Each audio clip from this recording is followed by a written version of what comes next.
Let me take another drink before I get started. It will most likely be my last. I'm never going to leave this place.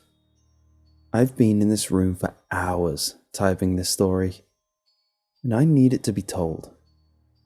I keep trying to finish, but sometimes I feel like my mind is slipping away. I'm posting here for one simple reason.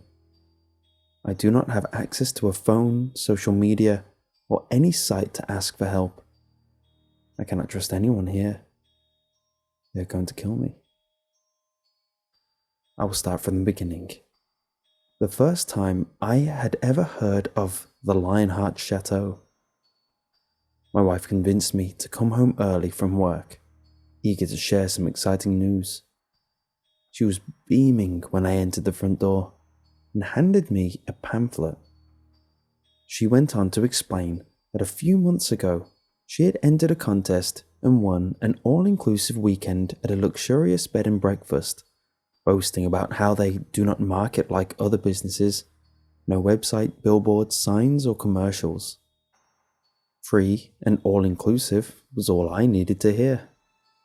Even though she was 9 months pregnant, my wife convinced me we needed a mini vacation. She assured me there was a great hospital close enough in case she went into labor. I am embarrassed to admit, I am not sure of the exact location of the Lionheart Chateau. Our home is in New York City. My wife mentioned the chateau was upstate. I insisted on driving so that she could rest. The way the baby had been kicking during this trimester had made it very hard on her.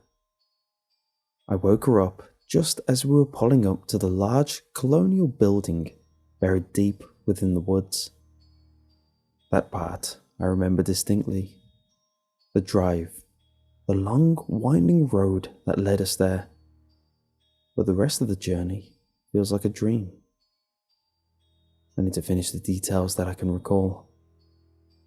As we were about to get out of the car, my wife suggested that we leave our phones locked in the center console.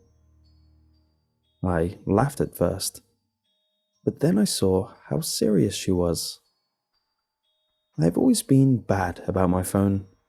I am constantly distracted with it, and I tend to try and get work done over the weekends. She went on to tell me she wanted this weekend to be about us, and not about my phone. I couldn't find a reason to argue with her, and kept my phone in the car. I didn't tell her about the laptop packed in my suitcase. I was impressed from the moment we arrived.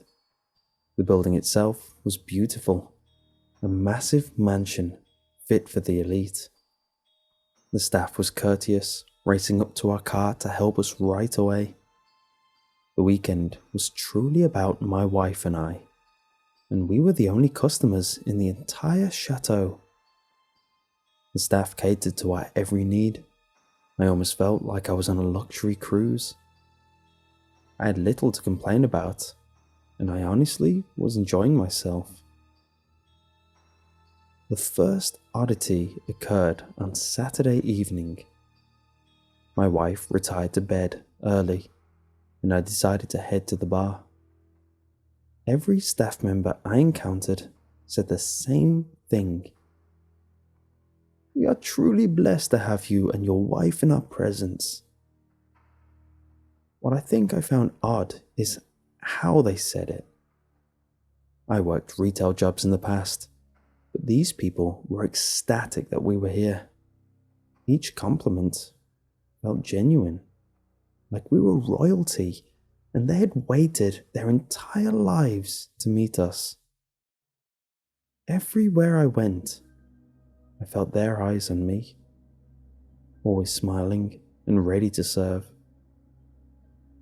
After a few glasses of red wine, I got up and searched for a bathroom. I made my way down a flight of stairs near the bar. That's when I heard it. A low humming coming from one of the basement rooms. The noise was melodic and followed by faint whispers. I crept towards a door that was slightly ajar and peered inside. I discovered the source of the humming and whispers. about 10 staff members dressed in white robes. They were on their hands and knees and appeared to be praying to something in the corner of the room. As soon as they saw me, a woman rushed to the door and slammed it shut. I never saw what they were praying to. I went back to our room, ready to tell my wife what I saw. I remember feeling especially dizzy after the walk upstairs, even though I only had a few glasses of their wine. I climbed into bed and tried to shake it off. I woke up feeling extremely groggy and confused. Everything from the previous night seemed like a bad dream. I looked at the clock in disbelief. It was 3 p.m. I have no idea how I could have possibly slept that long.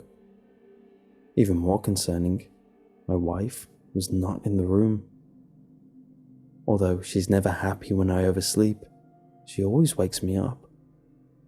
I got dressed and went downstairs and began to search for her.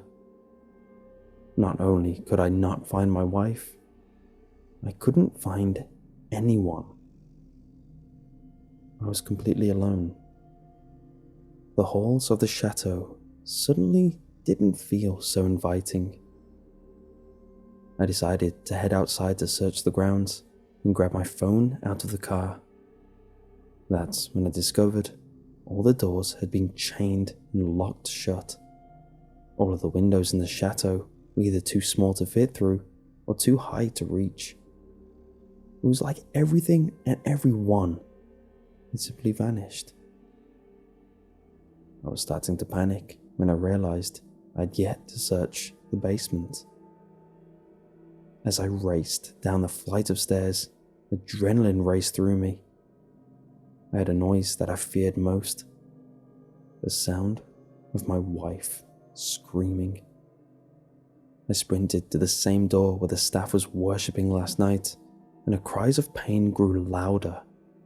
I pounded on the door as hard as I could. To my surprise, it was opened from the other side. 3 large men in the same white robes stood in front of me. Before I could fight back, it was over. I was held down by 2 as the other pulled a large syringe from his pocket. A sharp pain shot through my shoulder, and I quickly lost consciousness. I woke up back in my room, what I assumed was hours later. I ran over to the door. Just as I feared, it wouldn't budge. My suitcase was open, and all of my belongings were scattered across the room. Someone had gone through it all, presumably to search for phones and weapons. The only thing I knew they wouldn't find was my laptop. I placed it in the gap underneath a large dresser in the corner of our room. Luckily, it was still there. As I was attempting to log into my email to get help, the TV in the room turned on. I looked at the screen in horror. It was my wife. She was sitting in the basement room, surrounded by the staff. There was a large golden statue behind her, depicting a man's body with a lion's head and holding a butcher's knife. She was wearing the same white robe and holding a newborn child. Our child. She and the rest smiled intently into the camera as she spoke. You would never understand, so I never bothered to explain. Our child has been chosen. We are truly blessed to have him in our presence. But I fear you have done your job, and your journey is over. Just outside your room, in the courtyard, we are preparing your glorious departure from this world. Goodbye, dear husband. We love you. The screen went black. I buried my face in my hands as I tried to comprehend what I had just seen and heard.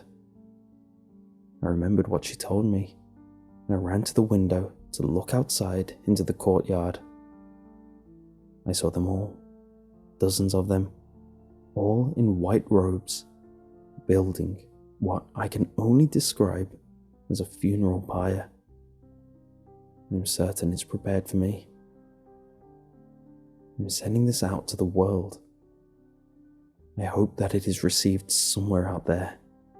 I'm begging you that if it is too late for me, and this is a warning, do not stay at the Lionheart Chateau.